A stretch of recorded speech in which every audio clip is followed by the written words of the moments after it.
pourrions faire un tuto avec le chef qui est là, Jean-Alain Poitvin, le chef du château de Chailly-sur-Armançon, parce qu'on va voir à l'image quelques exemplaires de légumes anciens que vous nous avez emmenés. Qu'est-ce que vous nous avez proposé?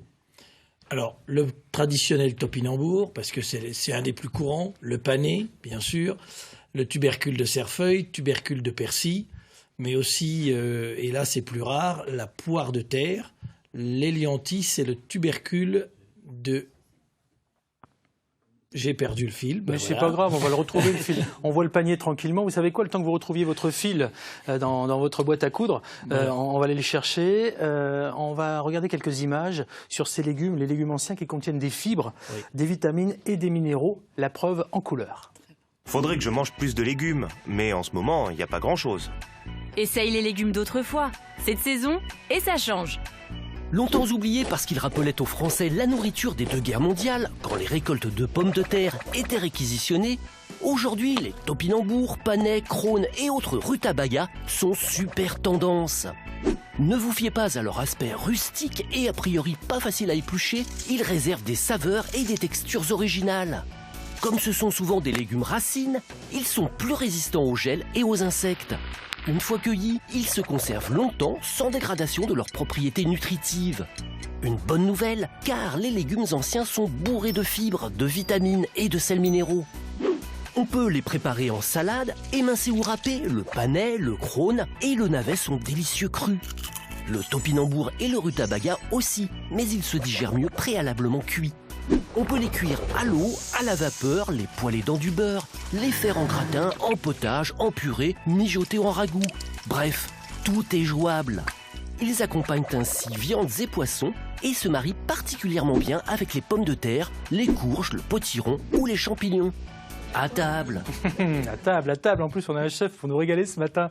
J'ai envie de vous demander tout de suite comment bien les préparer, ces fameux légumes anciens, Jean-Alain. Alors ça, moi je dis toujours que c'est une histoire de goût. Parce qu'il y a des légumes anciens, des légumes oubliés qui sont super bons crus. Il y en a qui sont très bons cuits. Il y en a qui vont bien en purée. Et encore une fois, ça dépend du goût de chacun. Voilà.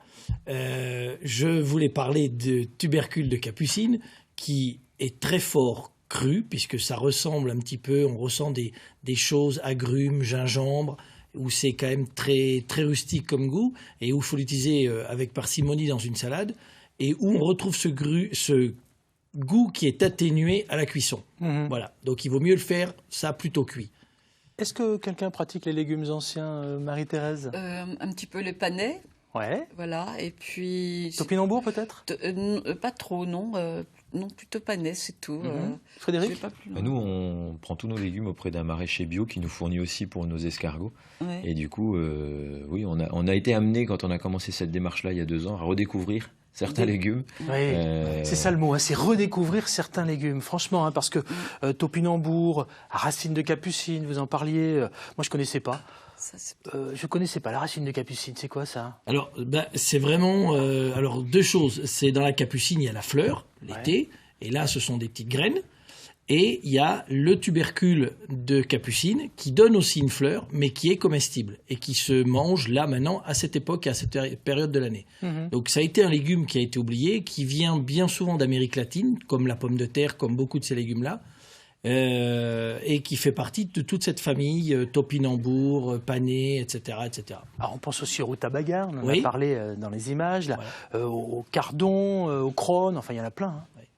Et alors, un qui est super bon, c'est la racine. Moi, j'affectionne particulièrement la racine de cerfeuil, parce que là, je l'emploie comme une pomme de terre. Donc, je l'épluche et on le fait sauter à cru comme une pomme de terre. Ah oui, le petit tubercule de cerfeuil. Le petit tubercule de cerfeuil, qui ressemble à un petit bouchon allongé.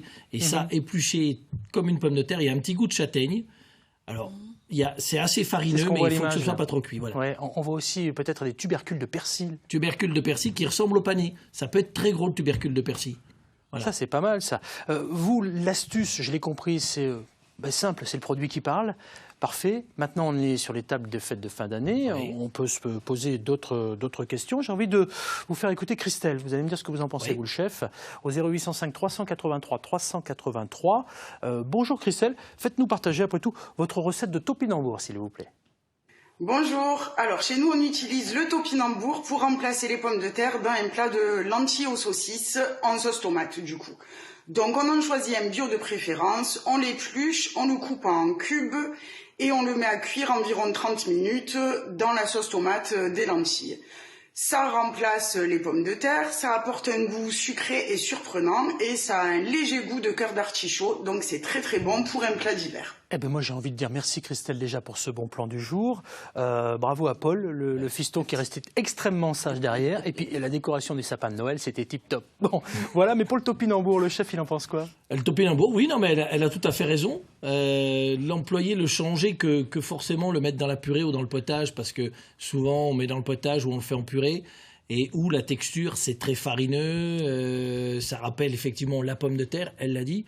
Et là, elle a une façon de le faire, elle le coupe en cubes. On pourrait même aussi le rissoler avec une petite poêlée de beurre, le faire rissoler à cru comme ça. C'est un petit peu long à cuire, mais ça reste le côté, le laisser un petit peu croquant, le cube croquant, peut être très sympa, même sur une salade.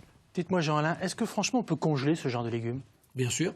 Comment? Traditionnellement, dans le congélateur? Alors, on le fait cru, on peut le faire sous vide. Il faut l'envelopper parce que, encore une fois, il y en a qui sont plutôt odorants et où il ne faut pas que dans le congélateur on ait un mélange d'odeurs.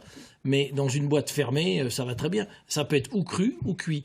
Sachant que quand ils seront crus, il faudra quand même les cuire parce que la congélation va ramollir les chairs. Ce qui est peut-être un petit peu compliqué aussi, c'est de les trouver, parce qu'on n'a pas tous, comme Frédéric, un maraîcher près de chez soi. C'est assez compliqué de trouver ce genre de légumes sur les marchés. Aujourd'hui, chez un maraîcher, même en grande surface, on arrive à en trouver, parce que dans les magasins bio, on a redonné beaucoup d'élan, on les a retrouvés. Moi, je dis, c'est pas légumes à l'ancien, c'est légumes oubliés. Voilà. Oui, puis alors j'ai l'impression qu'on se remet à en faire beaucoup, hein, avec des prix qui sont parfois exorbitants quand même. Le Krone, particulièrement, fait partie des légumes oubliés qui sont plutôt chers à l'achat. Ouais. Comment bien choisir ces légumes oubliés, Jean-Alain? Alors, bien les choisir, compter effectivement sur la fraîcheur. Alors, ne pas oublier que ce sont de toute façon des légumes qui poussent dans la terre, donc il n'y a pas de fan. Par contre, il faut qu'ils soient relativement fermes. S'ils sont un peu mous, ça veut dire qu'ils ont quand même traîné un petit peu. Allez, il faut réhabiliter les légumes anciens.